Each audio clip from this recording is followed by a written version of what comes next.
ஊழல் குற்றச்சாட்டுகள் தொடர்பில் வடமாகாண அமைச்சர்களுக்கு பதிலாக நடவடிக்கை எடுக்கப்படுமா? தற்போது இந்த விடயம் அதிகளவில் பேசப்படுகிறது.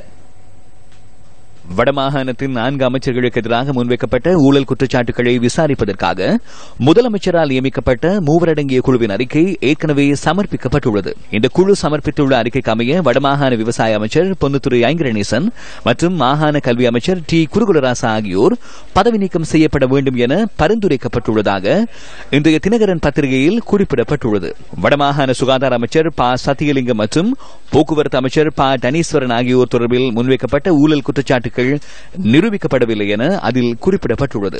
வடமாகாண கல்வி அமைச்சர் டி குருகுலராசா அதிகார முறைகேடுகளில் ஈடுபட்டுள்ளதாக முதலமைச்சரின் 3 அடங்கிய குழு தெரிவித்துள்ளதாக இன்றைய தினகரன் பத்திரிகை செய்தி வெளியிட்டுள்ளது. அவர் இடமாற்றங்களில் அரசியல் செல்வாக்கை செலுத்தியதாகவும் கல்வி அமைச்சின் செயலாளருக்கு வழங்கப்பட்டுள்ள அதிகாரத்தை முறையற்ற வகையில் கையாண்டதாகவும் குழு சுட்டிக்காட்டியுள்ளதாக இதில் குறிப்பிடப்பட்டுள்ளது. கிளிநொச்சியில் சிறுமியொருவர் பாலியல் வன்புணர்வுக்குட்படுத்திய சம்பவம் தொடர்பில் குரல் எழுப்பிய ஆசிரியரை இடமாற்றம் செய்வதற்கு மாகாண அமைச்சர் நடவடிக்கை எடுத்தமை உறுதிப்படுத்தப்பட்டுள்ளதாகவும் குழுவின் அறிக்கையில் தெரிவிக்கப்பட்டுள்ளதாக இங்கு மேலும் குறிப்பிடப்பட்டுள்ளது.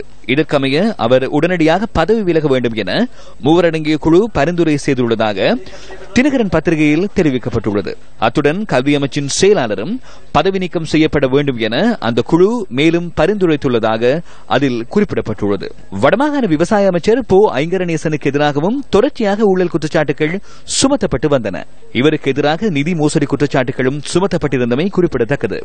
மரநடுகை, பாத்தினிய ஒழிப்பு, நீர் ஆய்வு விடயங்களை சுற்றாடல் அமைச்சர் என்ற போர்வையில் முறையற்ற வகையில் நடைமுறைப்படுத்தியமை நிரூபணமாகியுள்ளதாக அந்த குழு தெரிவித்துள்ளதாக தினகரன் பத்திரிகையில் குறிப்பிடப்பட்டுள்ளது. எனினும் இந்த திட்டங்களை மத்திய அரசாங்கத்தின் ஒத்துழைப்புடனேயே செய்திருக்க வேண்டும் என குழுவின் அறிக்கையில் சுட்டிக்காட்டப்பட்டுள்ளதாகவும் அதில் தெரிவிக்கப்பட்டுள்ளது.